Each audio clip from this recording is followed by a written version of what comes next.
Alright, so this time, for the 50 sub special, I'm going to do something a bit different. Just a short video talking about this guy, my version of Sans. So, as you probably know, well, you probably don't know, he is from my AU called Overamalgamate Tale. It's called that because there wasn't really any. The name I originally wanted, which I forgot, was taken, so I decided to go with that. And this is a version of Sans who is the one of the highest members in the Royal Guard, the right-hand man of Asgore, which in the Seiyu, the left-hand man is considered higher than the right, and he is basically since he's one of the second strongest in the verse. He has some perks. He watches over all of Snowden and Judgment Hall. Those are his posts. That he mostly stays in Snowden because nothing really happens in Judgment Hall, but sometimes he will go to Judgment Hall. When he was a lot younger, he actually had the potential to surpass even Asgore in power, and his eye was taken for it. So someone else has his eye.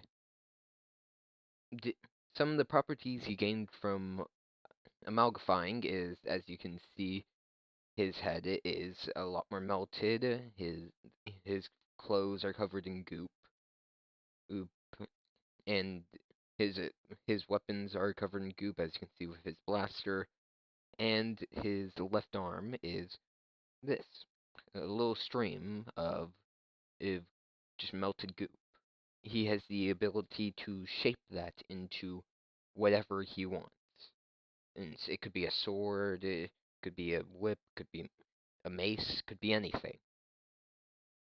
He wears he's mostly similar to normal Sans, at least when off duty. On duty, he's a lot more serious and won't hesitate to kill if need be. Of course, that's not his first idea for most things.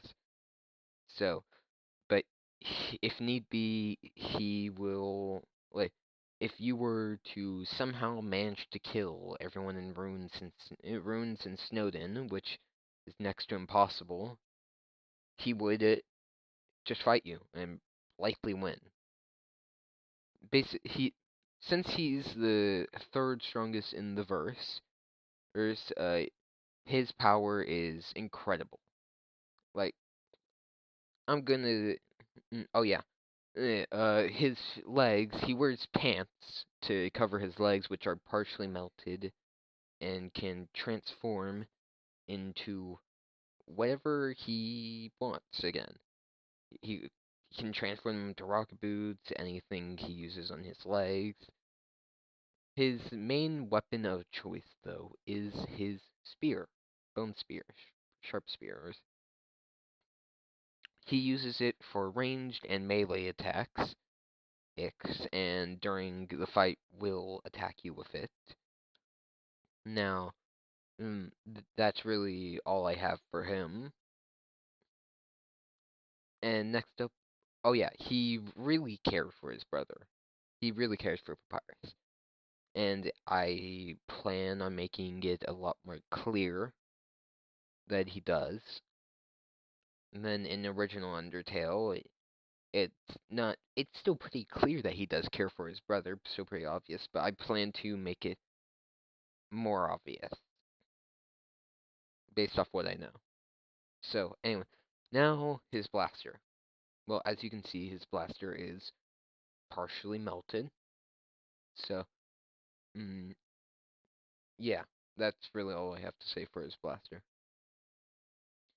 Oh yeah, one last thing. And he has a few.